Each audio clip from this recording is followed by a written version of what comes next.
नमस्कार, बहुत स्वागत है आपका। मैं हूं आपके साथ योगेश पांडे। शाम को 5 बज गए हैं और वक्त हो चला है देश की सबसे सार्थक और सटीक बहस का, ललकार का। तो आज हम बात करेंगे ललकार में। दरअसल जिस तरीके से देश में सियासी तूफान आया हुआ है सियासत में, सियासी सनातन धर्म को लेकर, देश की सियासत में सनातन को लेकर संग्राम जारी है। मामला अब देश की सबसे बड़ी पंचायत की दहलीज पर पहुंच गया है। उदयनिधि और उनके कुछ मंत्रियों के खिलाफ एफआईआर दर्ज हुई है। बयान पर बढ़ते विवाद के बीच बीजेपी ने कांग्रेस को ललकारा है। बीजेपी का कहना है कि जिसका हाथ पकड़कर गठबंधन में फोटो खिंचवाते हैं, सनातन पर उसके अपमानजनक बयान पर चुप्पी क्यों साध लेते हैं। बीजेपी की इस वार पर कांग्रेस ने पलटवार भी किया है। कांग्रेस का कहना है कि बीजेपी सनातन पर बहस बढ़ाकर उत्तर और दक्षिण में भारत को बांटना चाहती है। दिल्ली से दक्षिण तक छिड़ी राजनीतिक रार में अब बिहार के शिक्षा मंत्री ने अपने विवादित बयान को लेकर एंट्री मार दी है। दरअसल बिहार के शिक्षा मंत्री की माने तो रामचरितमानस में पोटेशियम साइनाइड है। तो मान लिया जाए कि 2024 के लोकसभा चुनाव का रास्ता रोजगार और भ्रष्टाचार के खिलाफ ना होकर सनातन धर्म पर छिड़ी जंग से गुजरेगा। जरा हमारी खास रिपोर्ट देखिए।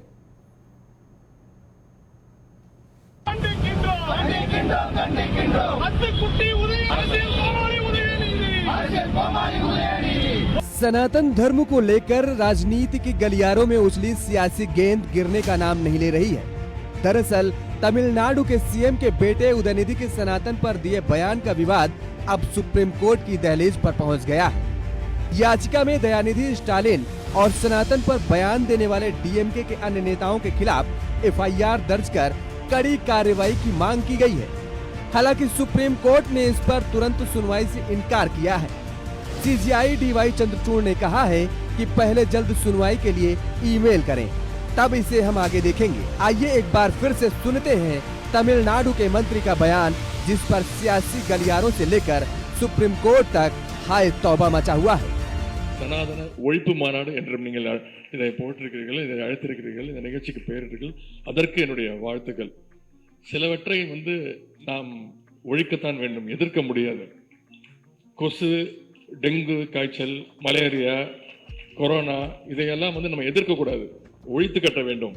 அப்படிதான் இந்த சனாதனம். சனாதனம் என்பதை எதிர்ப்பதை விட ஒழிப்பதே நாம் செய்ய வேண்டிய முதல் காரியமாகும்। स्टालिन के बयान पर विवाद अभी थमा भी नहीं था कि बिहार के शिक्षा मंत्री ने रामचरितमानस पर ऐसा कुछ बोल दिया है जो अब उनके और उनकी पार्टी के गले की हड्डी बनता नजर आ रहा है। आइए सुनाते हैं शिक्षा मंत्री का रामचरितमानस पर वो बड़ा ज्ञान। ये मेरी आपत्ति वहाँ है और रहेगी जीवन भर में। जो पोटेशियम साइनाइड टाइप का कुछ चीज है ग्रंथों के अंदर, मैंने कहा तो जिनवा पर 10 करोड़, मोहन भागवत कहा तो फिर पर 10 रुपया को ले रखा, हमको इस बात का अब मोहन भागवत जी 2 बार कहे, वीडियो भी जारी हुआ, आप लोग यूट्यूब पर मिल भी जाएगा उनका भाषण में। अगर आपको दिक्कत है तो मैं दे दूंगा। ये पहली बार नहीं है जब शिक्षा मंत्री ने रामचरितमानस पर विवादित टिप्पणी की है। इससे पहले भी सनातन पर उनके विवादित बोल सुनने को मिल चुके हैं। एक तरफ जहां सभी राजनीतिक दल 2024 के चुनाव को लेकर तैयारियों में व्यस्त हैं, ऐसे में विपक्ष के नेता सनातन को लेकर इतने उग्र क्यों नजर आ रहे हैं? क्या ये विपक्ष की 2024 के चुनाव को लेकर कोई खास रणनीति है, या फिर वोटों के ध्रुवीकरण को लेकर इस तरह के बयान सामने आ रहे हैं? बहरहाल बिहार के शिक्षा मंत्री और स्टालिन के बयान ने राजनीति में नया बखेड़ा खड़ा कर दिया है, जो जल्द ही थमता नजर नहीं आ रहा। Bureau report.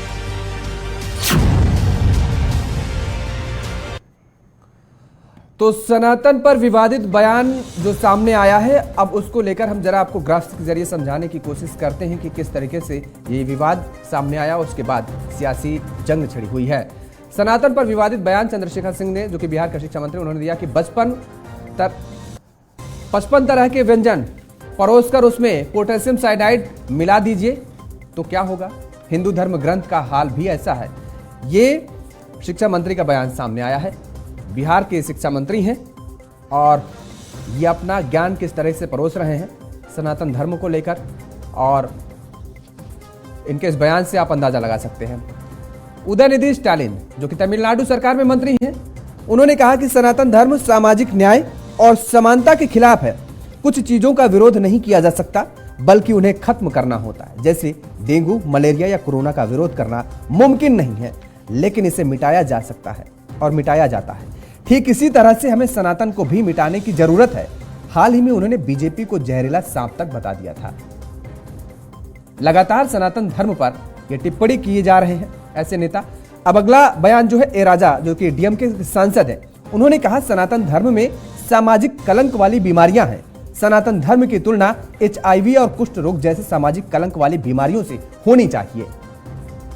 ऐसे ऐसे बयान दे रहे हैं सनातन धर्म पर ये नेता, और इनके बयानों से अंदाजा लगाया जा सकता है कि किस तरह से ये नेता समाज के बीच में विष व्याप्त करने की कोशिश कर रहे हैं, जहर बोने का काम कर रहे हैं, सनातन धर्म को खत्म करने की बात ये कर रहे हैं।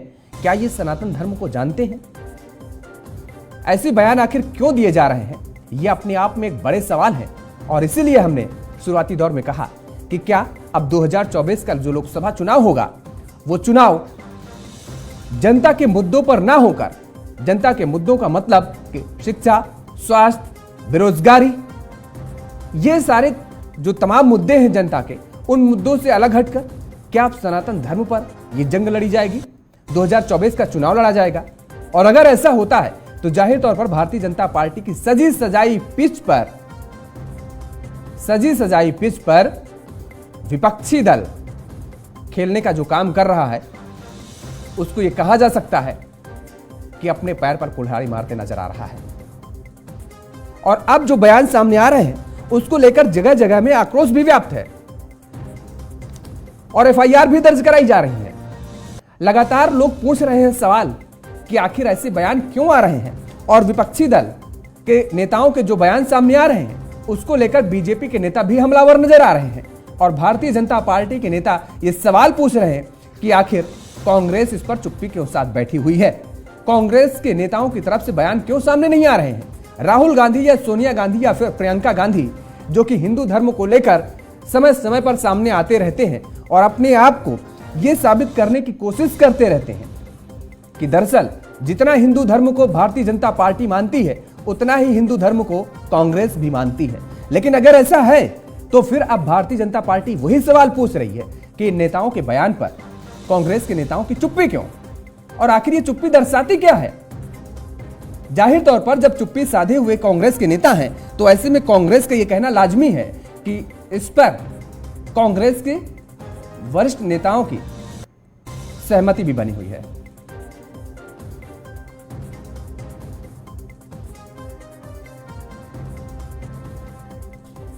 तो इसलिए यह सवाल अब भारतीय जनता पार्टी उठा रही है, और हमने पहले भी कहा कि सवाल उठने लाजमी भी है अगर ऐसे बयान आ रहे हैं। इसी मुद्दे पर चर्चा करेंगे और समझने की कोशिश करेंगे कि आखिर इन बयान के मायने क्या हैं। फिलहाल हमारे साथ दो मेहमान जुड़े हुए हैं। अरविंद कुमार जी हैं, भारतीय जनता पार्टी के प्रवक्ता हैं। राजेश तिवारी जी हैं, JDU के प्रदेश सचिव हैं। बहुत बहुत स्वागत है दोनों मेहमानों का हमारे साथ।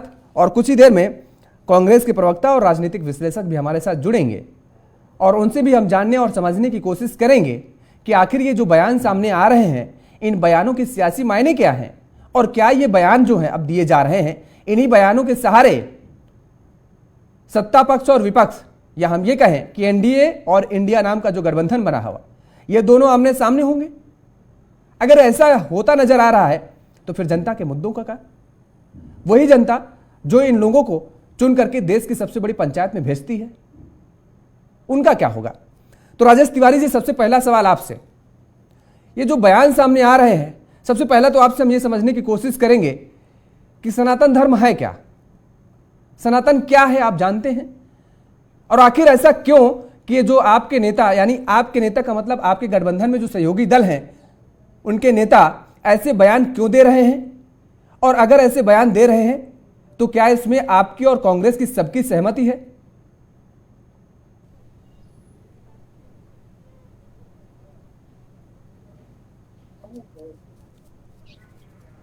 राजेश जी अनम्यूट करिए, आपने म्यूट कर रखा है शायद।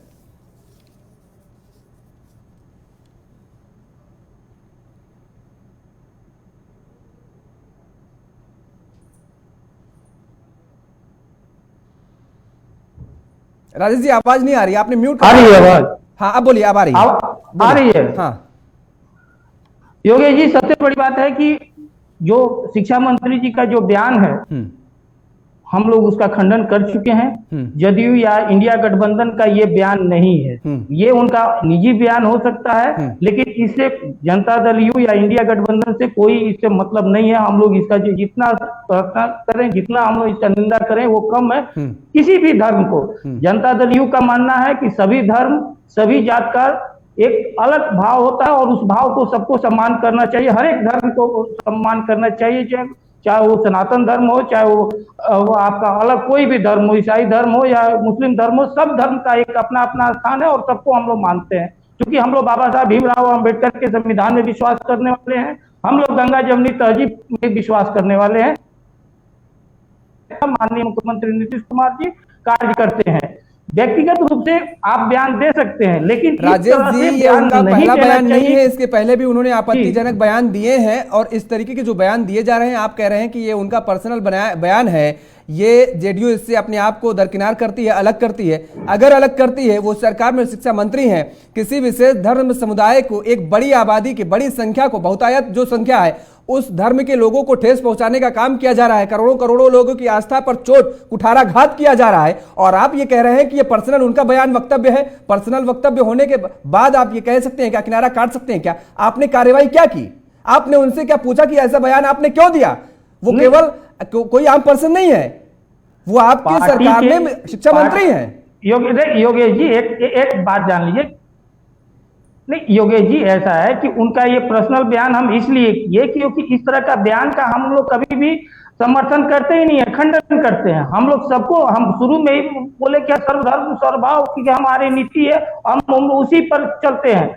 उनका बयान है, जहां तक बात है उनका बयान आया। राजेश जी, जब कोई किसी पद पर होता है, कोई किसी विशेष कुर्सी पर होता है, तो उसका वक्तव्य जो होता है वो पर्सनल वक्तव्य नहीं हो सकता। उसका वक्तव्य पर्सनल वक्तव्य नहीं हो सकता। वो कोई कॉमन पर्सन नहीं होता, वो आम नागरिक नहीं होता। उसके कंधों पर बड़ी जिम्मेदारियां होती हैं और उसको अपने मुंह खोलने से पहले 100 बार सोचने की जरूरत होती है। और आप ये कहकर के नहीं बच सकते हैं कि उनका पर्सनल वक्तव्य है। यदि पर्सनल वक्तव्य था तो आपने क्या स्पष्टीकरण उनसे मांगा? ये एकदम बात है। ये देखिए गठबंधन की बात है, हमारी पार्टी ओर से है कि पार्टी के अनुसार से उनसे मांगा जाएगा कि इस तरह के आगे भविष्य में बयान न दे, और दिए हैं तो किस सेंस में दिए। इस तरह का बयान धर्म के आधार पर नहीं देना चाहिए, लेकिन इसका राजनीतिकरण जिस तरह से हमारे बीजेपी की ओर से किया जा रहा है, इस पर नहीं ये करना चाहिए। क्योंकि अगर भी इस तरह से, तो भाजपा के जो भी लोग हैं, वे लोग खुद डूबे हुए, उनके गठबंधन में किस तरह से बयान दिए हुए, ये तो रामचरितमानस पर दिए हुए हैं। लेकिन आज जो बीजेपी के साथ है, जो रामचरितमानस जिनके नाम पर लिखा गया है, भगवान मर्यादा पुरुषोत्तम श्री राम, उनका अस्तित्व नकारने वाले जीतन राम मांझी को ये लोग साथ में बैठाए हुए हैं। आप पूछिए कि जीतन राम मांझी से ये लोग क्या माफी मंगवाए हुए हैं? वो जिस तरह से एक समाज विशेष पर जीतन राम मांझी ने टिप्पणी की थी, उस पर क्या ये मंगवाए हुए हैं? या संजय निषाद उत्तर प्रदेश के नेता है, उन्होंने जिस तरह से बयान दिया था, उस पर क्या मंगवाए? इस पर राजनीति नहीं होना चाहिए। और किसी भी, हम बार बार कहते हैं, चाहे वो सनातन हो, चाहे इस्लाम हो, चाहे वो क्रिश्चियन धर्म हो, किसी भी धर्म पर हमको ये नहीं है कि हम जिस भी धर्म है दूसरे धर्म को भी सम्मान भाव से देखना चाहिए। और यही हम लोग का सिद्धांत है, इस पर राजनीति और टीका टिप्पणी नहीं होना चाहिए। बिल्कुल आपने ये बात कही, ठीक है, टीका टिप्पणी नहीं होनी चाहिए, इस बात से हम आपके सहमत इत्तेफाक रखते हैं, सहमत भी जताते हैं। लेकिन सवाल यह है कि आपने, आपके सवालों का जवाब हम लेंगे भारतीय जनता पार्टी के प्रवक्ता अरविंद कुमार जी से, लेकिन आपने कहा कि इसमें राजनीति की जा रही है। जाहिर तौर पर है, राजनीति तो होगी, भारतीय जनता पार्टी भी एक राजनीतिक पार्टी है और आप भी कोई मुद्दा ऐसा नहीं छोड़ते जब आपके हाथ लपकने वाला होता है। तो अब कोई भारतीय जनता पार्टी बैठ करके ढपली बजाएगी नहीं, राजनीतिक पार्टी है तो राजनीति तो करेगी। आपने मौका ही क्यों दिया? मौका देंगे तो भारतीय जनता पार्टी जाहिर तौर पर राजनीति करेगी। ठीक है अरविंद कुमार जी, ये सवाल बड़ा राजेश तिवारी जी जो ने उठाया, वो कह रहे हैं कि जीतन राम मांझी जी जैसे तमाम ऐसे नेता हैं जो ऐसे उलझुल बयान देते रहे हैं और वो अब आपको बहुत भा रहे हैं, उनसे क्या आपने माफी मंगवाई? उनको क्या आपने शुद्धिकरण करवा दिया? क्या वो अब ऐसे भविष्य में बयान नहीं देंगे, इसकी क्या आप गारंटी लेते हैं क्या? देखिए, धर्म की आस्था पर अगर चोट पहुंचती है तो किन्हीं का बयान ये हमारे सनातन धर्म के पक्ष में नहीं है, भारतीयों के पक्ष में नहीं है। और आप देख रहे होंगे कि जब से इंडिया गठबंधन बनी है और इनके जितने गठबंधन के लोग हैं सारे लोग का शुरू हो गया है, नॉर्थ से साउथ तक। ये कौन सा है? ये किसका है? मान लीजिए कि कोई एक व्यक्ति विशेष कोई बोल देता है, निजी बयान हो सकता है, लेकिन इतने सारे लोग, उधर स्टालिन बोल रहे हैं, ये राजा बोल रहे हैं और चंद्रशेखर बोल रहे हैं, सारे लोग बोल रहे हैं, तो कहीं ना कहीं इनकी मंशा कुछ और है। दिखाने वाली दांत अलग है, खाने वाली दांत इनकी अलग है। देखिए, मैं कहना चाहूंगा कि जाकी रही भावना जैसी, प्रभु देखे ही मूरत देश तैसी। स्टालिन को हमारे बिहार, यूपी और इस क्षेत्र में वो मंत्री हैं कि नहीं कोई जानता नहीं था। तो इस देश में राम को भी जानते हैं लोग, रावण को भी जानते हैं। तो आप राम बन के प्रसिद्ध होना चाहते हैं या रावण बन के प्रसिद्ध होना चाहते हैं? इन्होंने जो टिप्पणी की है, इनके अलायंस जो हैं, चाहे वो डीएम के सांसद हे राजा हो या फिर स्टालिन जो तमिलनाडु सरकार में मंत्री हो या फिर बिहार सरकार के मंत्री हो, ये सारे जो इस तरह की सनातन धर्म पर टिप्पणी कर रही है, ये हिंदुस्तान की जनता इन्हें माफ नहीं करेगी। और ऐसे लोगों को सिर्फ अपनी पॉपुलैरिटी लेना चाहते हैं और इनके पीछे जो मंशा है वो मंशा है कि जातियों में बांटकर हम वोट बैंक की राजनीति करें। तो राष्ट्र के कॉस्ट पर, देश के गिरवी रखकर, देश के स्वाभिमान के साथ खिलवाड़ कर आप इस तरह की वोट बैंक की राजनीति अगर कीजिएगा तो जनता आपको माफ नहीं करेगी।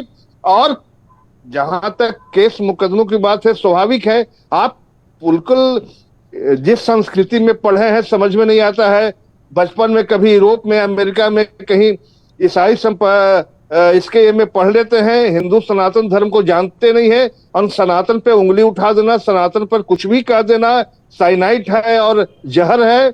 ये तो दुर्भाग्य है कि हमारा हिंदुस्तान इतने वर्षों तक गुलाम होने का यही कारण है ना। लोग लड़कर अपनी जान देकर सनातन धर्म की रक्षा की, देश को आजाद की। ऐसे ही मुट्ठी भर लोग हैं जिसके चलते देश बहुत दिनों तक गुलाम रहा था। और अब ये जान ले, हिंदुस्तान 125 चलिए ठीक है, एक सेकंड, सनातनियों का देश है। हाँ। और दूसरे धर्म को कभी हम हमारे सनातन धर्म में कहीं भी नहीं है कि दूसरे धर्म को हम सम्मान नहीं करते हैं। बिल्कुल। लेकिन ये जो सनातन धर्म के मानने वाले हैं, बिल्कुल हमने इसीलिए कहा है, और सभी धर्मों का सम्मान होना चाहिए। बिल्कुल, किसी को चोट, किसी को आघात नहीं पहुंचाना जाना चाहिए।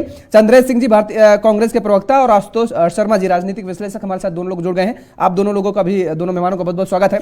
चंद्रेश सिंह जी, अभी आपने सुना भारतीय जनता पार्टी के प्रवक्ता अरविंद कुमार जी कहते हैं कि सनातन को जानते नहीं है और सनातन पर टीका टिप्पणी करने से पीछे नहीं रहते हैं। क्या है सनातन, जरा आप बता दीजिए। सनातन का शाब्दिक अर्थ है सत्य, और जो सत्य है वही सनातन है। और इसके बारे में वाल्मीकि रामायण में स्पष्ट रूप से कहा गया है कि सभी भाव विभाव का मूल जो है वो सत्य है, और धर्म भी सत्य के अधीन है। तो जहाँ झूठ होगा वहाँ सनातन हो ही नहीं सकता है।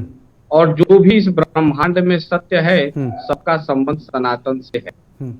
लेकिन तो भारतीय जनता पार्टी के लोग सवारी, मैं बता रहा हूँ, भारतीय जनता पार्टी के शाश्वत है सनातन, तो क्या शाश्वत और सत्य को समाप्त किया जा सकता है क्या? तो सुन लीजिए तो। लेकिन भारतीय जनता पार्टी के लोग झूठ की सवारी करते हैं और मुखौटा सनातन का लगाकर अपने गुनाहों को छुपाने की कोशिश करते हैं, ये स्वीकार नहीं किया जा सकता। इन्होंने कहा कि भारत की गरीबी, भारत की गुलामी, ये तमाम बातें अरविंद जी ने कहा, मैं सुन रहा था। भारत की गरीबी और गुलामी का कारण क्या है? जब हमारे देश में इंडस वैली सिविलाइजेशन था, उस समय तो कोई जातिपात, कोई छुआछूत, कोई भेदभाव समाज में नहीं था। स्त्रियां भी स्वतंत्र रूप से अपना विवाह कर सकती थी। उत्तर वैदिक काल के बाद भारत में जाति व्यवस्था का निर्माण होना शुरू हुआ। ऋग्वेद में कहीं भी वर्ण व्यवस्था का उल्लेख नहीं था। जबरदस्ती ऋग्वेद के 10वें मंडल में लोगों ने वर्ण व्यवस्था जोड़ा और उत्तर वैदिक काल के बाद उसको जाति व्यवस्था में तब्दील किया। और हमारे समाज में, हमारे देश में जाति के नाम पर अनुसूचित जाति, जनजाति, अति पिछड़े और महिलाओं के साथ भेदभाव किया गया, जिसका लाभ हमारा समाज टूट गया। 90% लोग मुख्य धारा अरे से इससे अलग हो निकलिए गए। बाहर, नहीं, हमारी एक जातिवाद से- चंद्रेश जी, इसी समाज को भारतीय जनता पार्टी यही तो आरोप लगा रही है कि इसी समाज को एक बार फिर से आप बांटने की कोशिश कर रहे हैं। जाति व्यवस्था कभी नहीं थी। मेरी इस बात तरह सुनिए। 70 साल एक से सेकंड आपने रुकिए, अरविंद जी रुकिए, अरविंद जी एक सेकंड रुकिए, एक आपने एक- कोई अरविंद जी एक सेकंड रुकिए, हमारी अरविंद जी एक सेकंड रुकिए। हमारी कुल जनसंख्या चंद्रेश का जी, चंद्रेश जी, मेरा एक सवाल है, बहुत सीधा सवाल, ठीक है, नहीं, ठीक है। नहीं, योगी जी सुनिए ना, हाँ। मैं व्याख्या कर रहा हूँ, सुनिए 2 मिनट। हमारे समाज के 90% लोग इसी देश में गुलामी और दास्ता का जीवन जीने के लिए मजबूर हुए और उसके खिलाफ किसी ने आवाज उठाने की हिम्मत क्यों नहीं की?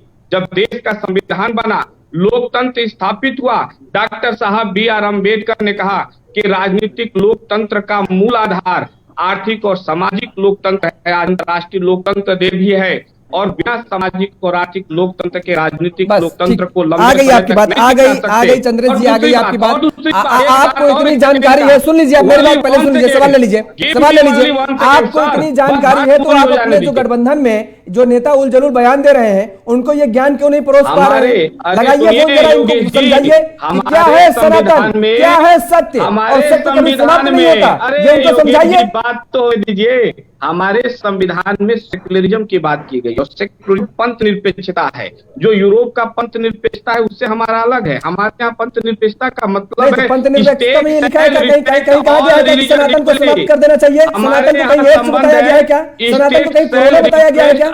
Religion equally. मैं एक बात योगेश कहता जी, हूँ, इनसे हमारे यहाँ पूछ के लीजिए जो कि धार्मिक इनके धर्म ग्रंथ में हैं, क्या इनके संविधान में चंद्रेश जी, इनके जो मेरा कॉपी में सवाल है उस सनातनों सवाल को से आप गाली भटक देना रहे हैं, लिखा हुआ सवाल है का क्या? सटीक जवाब नहीं दे रहे हैं, आप इधर उधर घूम रहे हैं। मेरा आप सीधा सा बताइए सवाल ना, है, कौन सा सवाल है? बहुत सीधा सा सवाल है कि सनातन को जो धर्म करने की खत्म करने की बात की जा रही है, सनातन धर्म को, क्या उस पर कोई कांग्रेस ऐसी की बात जो चुप्पी है ये समर्थन करती नजर आ रही है? भारतीय जनता कहीं पार्टी यही तो कांग्रेस आरोप की लगा कोई रही है चुप्पी नहीं कि है। यदि नहीं, समर्थन नहीं है कांग्रेस तो की क्यों कहीं नहीं राहुल चुप्पी गांधी, नहीं है। प्रियंका गांधी, कांग्रेस सोनिया सभी गांधी धर्मों खंडन का करते हैं आदर इसका? करती है, कांग्रेस सभी धर्मों का सम्मान करती है, और किसी भी ऐसी बात जो किसी धर्म या उसकी भावना को जो है वो प्रभावित करती है, उससे हमारा कोई ताल्लुकात नहीं हो सकता है। व्यक्तिगत बयानों को हम अपना अलायंस का बयान नहीं मान सकते हैं, ना ही वो अलायंस का बयान है। हम सभी धर्मों में आस्था सम्मान रखते हैं। हमारा सेक्युलरिज्म भी यही कहता है, state shall respect all religion equally. और भारत में सभी धर्मों ने समय समय पर सबको सभी धर्मों को भारत में फलने फूलने का अवसर दिया है, और उस भावना में हम विश्वास रखते हैं जिससे राष्ट्र की एकता और अखंडता कायम रहे। चलिए एक सेकंड आ रहे हैं आशुतोष जी, आएंगे एक सेकंड आशुतोष जी का रुक कर लेते हैं, एक सेकंड जाइए अरविंद जी आते हैं, आशुतोष जी का एक कमेंट लेते हैं, उसके बाद आते हैं, नहीं चलेगा। आते हैं आपके पास आते हैं। अरविंद जी आवाज आ रही है आपको? जी आ रही है। ये क्या चल रहा है देश में? सनातन को समाप्त करने की बात चल रही है, विवाद थमता नहीं है, रामचरितमानस पर इस तरीके से टीका टिप्पणी कर दी जाती है, और करने के बाद अगर उन दलों के नेताओं से पूछिए तो सीधा ये कह देते हैं कि ये उनका पर्सनल वक्तव्य है। देखिए, इन लोगों के पास कोई नीति नहीं है, कोई सिद्धांत नहीं है। जहां एक कुनवा जुट गया है भ्रष्टाचारियों का, उनके सामने धर्म कौन है? धर्म को मानते कहां है? जहां मुद्रा दिखता है, जहां करोड़ों का दिखता है। आप वाल्मीकि रामायण में जबरदस्ती जो है लौकुश कांड सुन लीजिए भाई, देखिए अभी आपको उन्होंने सुना, अभी आपको उन्होंने सुना, अभी आपको उन्होंने सुना, अभी सुन लीजिए, उसके बाद आपके पास आते हैं, जवाब दीजिएगा, आपके पास आएंगे, आपको पूरा मौका देंगे। चंद्रेश जी बलात्कारी कहते हैं, वो सनातन प्रेमी हो गए, और जो लोग हैं वो सब सनातन विरोधी हो गए। भाई ये बताइए, सनातन धर्म का प्रधान ग्रंथ क्या है? अरविंद जी, सनातन धर्म का प्रधान ग्रंथ क्या है? ऋग्वेद है, और ऋग्वेद का प्रधान देवता कौन है? इंद्र है, और इंद्र को आप रामायण में बलात्कारी कहते हैं, तो आप सनातन विरोधी नहीं है। वाल्मीकि रामायण में कहीं भी लौकुश कांड नहीं है। जबरदस्ती आप लौकुश कांड जोड़कर राम के द्वारा उनकी पत्नी को वनवास भिजवाते हैं, तो आप सनातन विरोधी नहीं है। आप कौन सी चीज की बात कर रहे हैं? जाति पात का विरोध नहीं करते हैं, तो आप सनातन विरोधी नहीं है। राष्ट्र की एकता की बात कर रहे हैं, अखंडता की बात कर रहे हैं, तो हम सनातन विरोधी हो गए। जिन्ना के साथ मिलकर आप सरकार बनाते हैं, आप सनातन विरोधी नहीं हैं, आप देश विरोधी नहीं हैं, और बाकी लोग जिन्ना का विरोध करते हैं और देश में बंधुत्व भाईचारे के भाव को आगे बढ़ाने की बात करते हो, सनातन विरोधी हो गए। सनातन का विरोध उस दिन हुआ जब ऋग्वेद के 10वें मंडल में अच्छा, वर्ण ठीक। व्यवस्था अरे आप रुकिए, एक सेकंड, उस दिन एक चंद्र जी रुकिए भाई, अरे रुक जाइए भाई, आप लेक्चर दिए चले जा रहे हैं। चंद्र जी रुकिए एक सेकंड भाई, सबको बराबर मौका दे रहे हैं बोलने का। एक सेकंड रुकिए चंद्र जी, ऐसे चर्चा नहीं हो पाएगी। एक सेकंड रुकिए चंद्र जी, एक सेकंड रुकिए, बंद करिए चंद्र जी की आवाज, ऐसे चर्चा नहीं हो पाएगी। आप बोले चले जा रहे हैं, क्या सनातन, क्या सनातन, ये क्या बयान है? चंद्रशेखर सिंह शिक्षा मंत्री क्या बयान दे रहे हैं? आप उनका समर्थन कर रहे हैं। उदयनिधि स्टालिन क्या बयान दे रहे हैं? आप उनका समर्थन कर रहे हैं। आपके मुंह से एक भी शब्द निकला कि गलत बयान है? ए राजा क्या बयान दे रहे हैं? आपके नेताओं के मुंह से एक बयान निकला? कराने आप चले आते हो, आप बताओ ना, ऋग्वेद के 10वें मंडल में वर्ण व्यवस्था जोड़ने वाला सनातन विरोधी है कि नहीं है? मेरा सवाल जो है पहले उसका जवाब दीजिए आप, मेरे सवाल का जवाब दीजिए पहले आप। चंद्र जी, मैंने आपको यहाँ पर इसलिए बुलाया है क्योंकि जो ये बयान दिए जा रहे हैं उसका आप समर्थन करते हैं, खंडन करते हैं। ये पूछने के लिए बयान बुलाया है आपको सवालों को पूछने के लिए नहीं बुलाया है यहाँ पर। आप ये बताइए, आपको जवाब देना पड़ेगा, सीता को जंगल में राम आपको जवाब देना पड़ेगा। आप समर्थन करते हैं या नहीं करते हैं? विरोधी है कि नहीं है?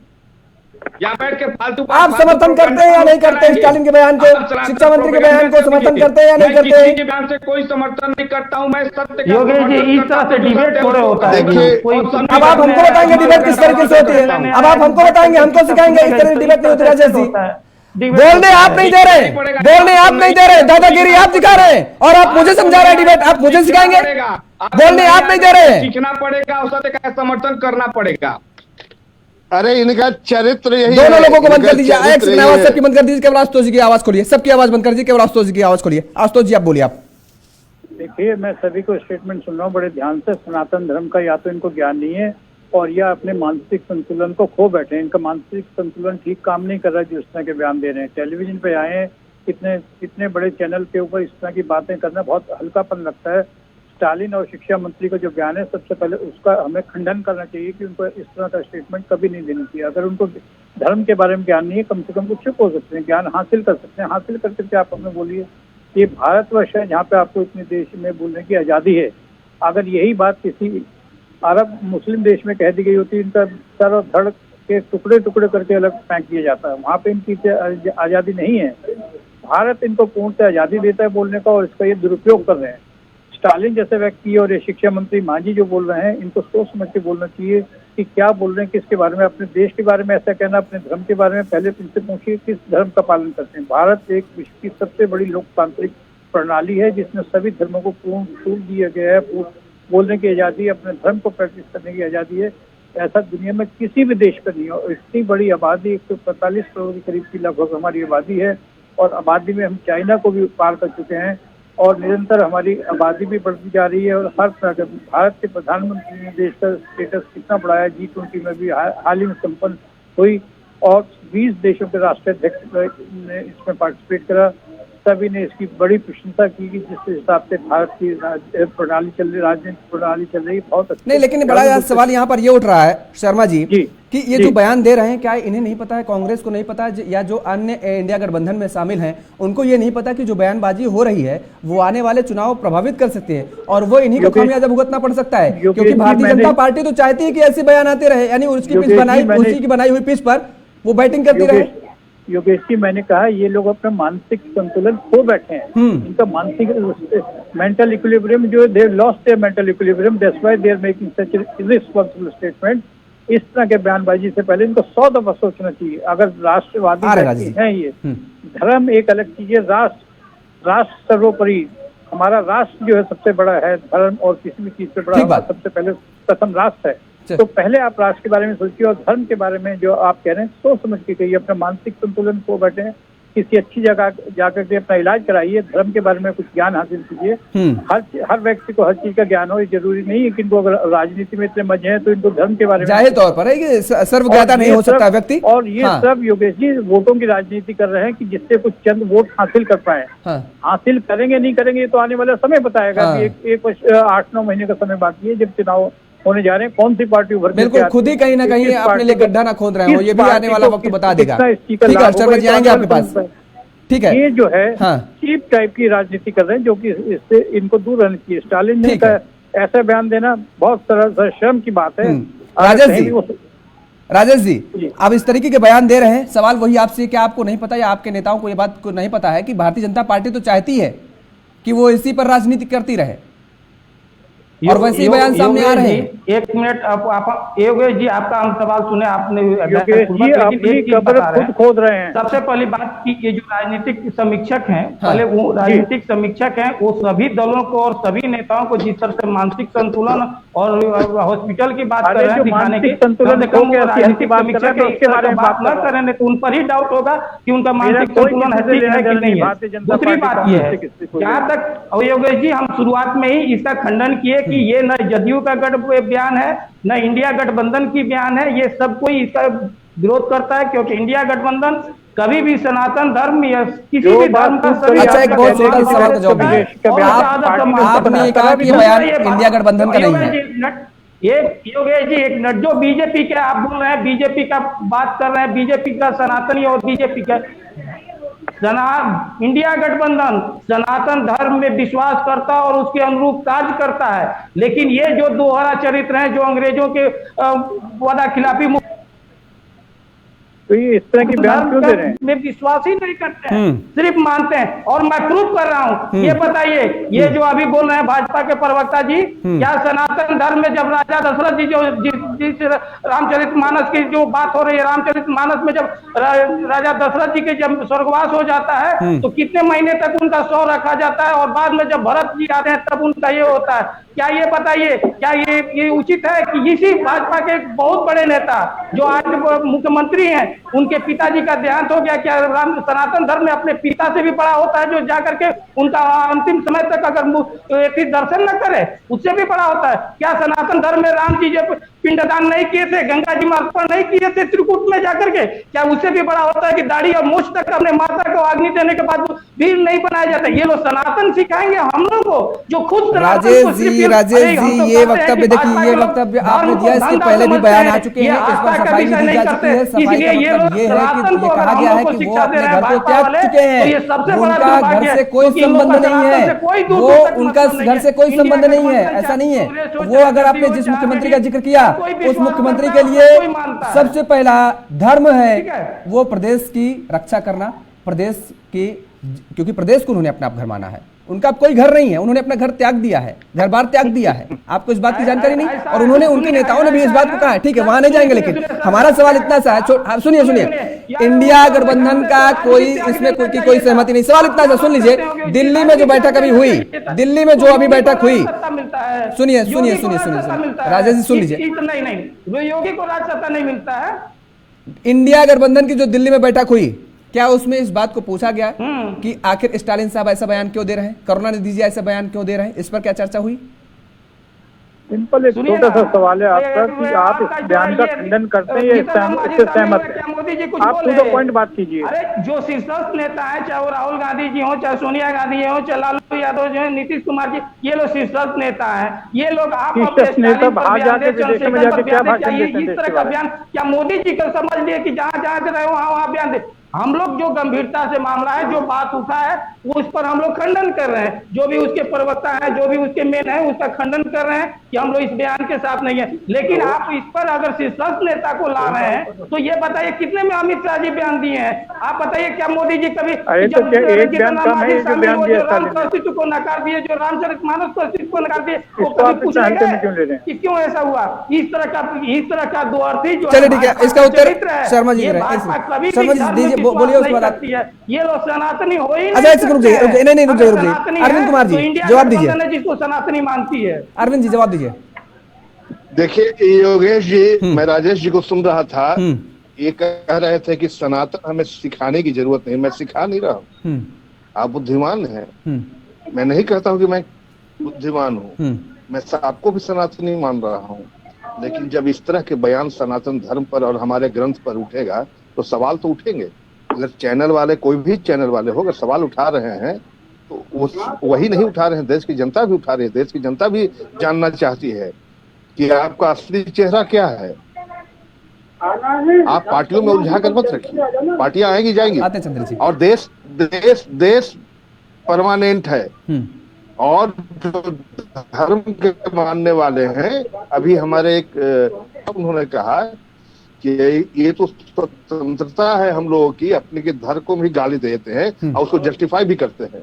अगर यही दूसरे धर्म में, आप ईसाई धर्म में या मुस्लिम धर्म में जाके उन देशों में जाके बोल के देखिए क्या हो जाती है, फतवा जारी हो जाता है। कम से कम संशोधन होना चाहिए। मैं आपको कतई सनातन के बारे में नहीं सिखा रहा हूँ, लेकिन जब सनातन पर इस तरह की बातें उठेंगी तो सवाल तो खड़े होंगे। योगेश जी, ये सवाल खड़े होंगे और सवाल का जवाब देना पड़ेगा। अगर आपके अलायंस लोग बार बार इस तरह के सनातन पे सवाल उठा रहे हैं तो जवाब किससे पूछेगा? लोग आपसे पूछेगा, आपको जवाब देना। चंद्रेश जी, जवाब तो आपको ही देना पड़ेगा, जाहिर तौर पर अरविंद जी कह रहे हैं। मैं वही बात कह रहा हूँ। देखिए योगेश जी, मैं एक बार स्पष्ट कर देना चाहता हूँ कि कांग्रेस पार्टी, उसकी अलायंस सभी धर्मों में विश्वास रखती है और हम चाहते हैं कि ऐसे देश में वातावरण बनाया जाए कि सब लोग मिलजुल कर रहें, देश की प्रगति हो, राष्ट्र की एकता और अखंडता कायम रखा जाए, बंधुत्व भाईचारे के भाव के साथ हम आगे बढ़े। लेकिन जो भारतीय जनता पार्टी के प्रवक्ता बड़ी बड़ी बातें कर रहे हैं, मैं इसे पूछना चाहता हूँ, आसाराम बापू के खिलाफ आपने सड़क पर उतरकर उनका विरोध क्यों नहीं किया? राम रहीम के विरुद्ध सड़क पर उतरकर आपने उनका विरोध क्यों नहीं किया? चिन्मयानंद के ऊपर बलात्कार के आरोप लगे, सड़क पर उतरकर आपने विरोध क्यों नहीं किया? उत्तर प्रदेश सरकार का मंत्री राम के अस्तित्व को नकारता है, उसके विरुद्ध आपने सड़क पर उतरकर विरोध क्यों नहीं किया? आज ही मैं बागेश्वर धाम वाले बाबा जी को सुना था, उन्होंने एक बयान दिया जिसमें कहा कि अहिंसा सबसे बड़ा धर्म है और धर्म की रक्षा के लिए हिंसा भी जायज है। और जब मैंने इस तथ्य की जांच पड़ताल की और मैंने पाया कि भारत के किसी भी ग्रंथ में, चाहे वो रामायण हो, चाहे वो उपनिषद हो, चाहे वो वेद हो, यहाँ तक कि गीता में भी इस बात का उल्लेख कही है कि धर्म की रक्षा के लिए हिंसा भी जायज है। तो मुझे लगता है कि इस तरह के जो लोग हैं, जो धर्म की गलत व्याख्या करते हैं या धर्म की आड़ में गोरख धंधा करते हैं या फिर धर्म और उनके कार्यों से हमारा सनातन धर्म बदनाम हुआ है, यदि ये सच्चे सनातन प्रेमी हैं तो उन लोगों के खिलाफ ये सड़क पर उतरकर आवाज क्यों नहीं उठाए? तो मुझे लगता है कि इन लोगों के धर्म के प्रति जो आस्था और विश्वास है वो संदेह के नजरिए में है।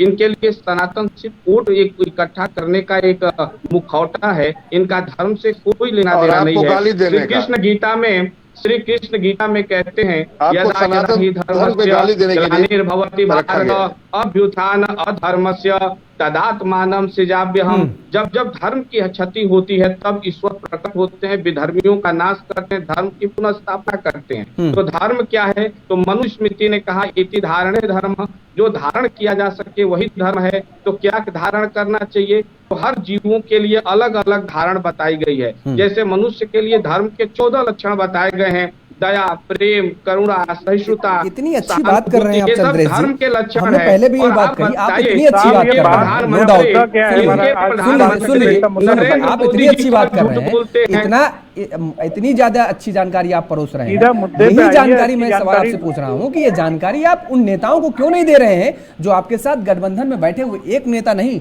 लगातार एक के बाद एक ऐसे बयान आ रहे हैं, मानो कि ऐसी होड़ लगी हुई हो कि हिंदू धर्म को या सनातन धर्म को किस तरीके से नीचे कौन सबसे ज्यादा दिखा सकता है, कौन किस तरीके से सबसे ज्यादा गाली दे सकता है, रेस लगी हो मानो। लोगों को आप क्यों नहीं समझाती ये बात?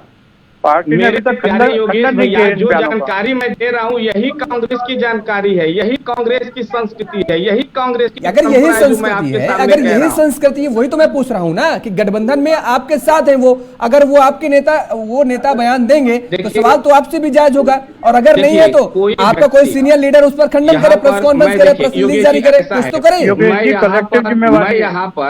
मैं यहाँ पर उस नेता का प्रवक्ता नहीं हूँ, मैं कांग्रेस का प्रवक्ता हूँ, कांग्रेस का पक्ष रख रहा हूँ।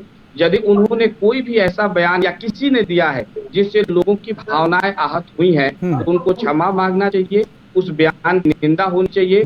कांग्रेस पार्टी ऐसे बयानों से या हमारा बहुत अच्छी बात आपने कही कि अगर उन्होंने ताल्लुकात नहीं रखता। आपने अच्छी बात कही कि अगर उन्होंने ऐसा बयान दिया है तो उन्हें क्षमा मांगनी चाहिए, लेकिन ऐसी स्थिति नजर नहीं आ रही। और अगर यही जो अभी इंडिया गठबंधन की जो बैठक हुई दिल्ली में, यदि उसमें भी इस बात का जिक्र किया जाता और उसके बाद जो आप यहाँ पर कह रहे हैं ये बात, वहां पर सभी नेता ये बात कहते डीएमके के योगेश नेताओं जी, से या जिन योगेश नेताओं जी, ने बयान दिया है योगेश जी, कि उनसे योगेश क्षमा जी, मंगवाइए, योगेश जी, क्योंकि उन्होंने एक बहुत बड़ा योगेश जी, अपराध किया है ऐसे वक्तव्य दे करके, योगेश जी, लेकिन एक ऐसा बात जानना हुआ नहीं। चाहूंगा इन कांग्रेस इसलिए प्रवक्ता सवाल से उठना कि राजनीति ये और भारतीय उनका जनता पार्टी व्यक्तिगत का बयान है, पार्टी का वो बयान भी है। कहीं ना कहीं जायज है। योगेश योगेश जी, जी, एक छोटी सी बात मैं एक आपके बात सामने सुनिए, रखता ये जो हूं। खंडन बहुत कर रहे छोटी सी हैं बात, ये 2-3 व्यक्तिगत सेकंड बयान की है, ये बात पार्टी होगी। की तरफ से बोल रहे हैं। 2 सेकंड की मैं हाँ 3 बोलेंगे, सेकंड क्योंकि की समय का बात अभाव है, कहूंगा। बस 2, हाँ बोलिए चंद्र जी, 2 मिनट में बोलिए, थोड़ा 2 सा सेकंड समय दे दीजिए। हाँ।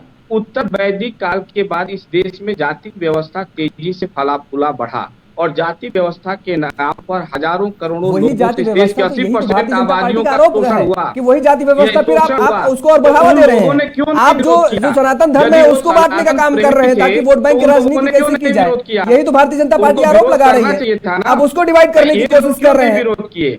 यही ये तो क्यों भारतीय नहीं जनता पार्टी विरोध कह रही। किए? खैर ठीक है, योगेश जी अपने पाँव पे खुद को लाड़ी लोगों मार ने रहे क्यों हैं। नहीं विरोध चलिए किया? ठीक है, समय का अभाव है इसलिए चंद्र जी यहाँ पर आपको रोकेंगे, और सभी मेहमानों का हमारे साथ जुड़ने के लिए, अपना समय देने के लिए बहुत बहुत धन्यवाद, बहुत बहुत शुक्रिया। लेकिन जिस तरह से सनातन धर्म पर जो टीका टिप्पणी की जा रही है उसको लेकर अब न केवल सत्ता पक्ष यानी एनडीए में या भारतीय जनता पार्टी में रोष है, बल्कि देश भर की आवाम में रोष है, और ये जानना चाहती है क्या अब इन नेताओं के पास यानी इंडिया गठबंधन के नेताओं के पास जनता के मुद्दे समाप्त हो गए हैं, और यही वजह है कि इस तरीके के उलझुल बयान दे रहे हैं। लेकिन आने वाला वक्त यह तय करेगा कि आखिर कौन सही है कौन गलत है। यहां पर रुकेंगे एक छोटे से ब्रेक के लिए।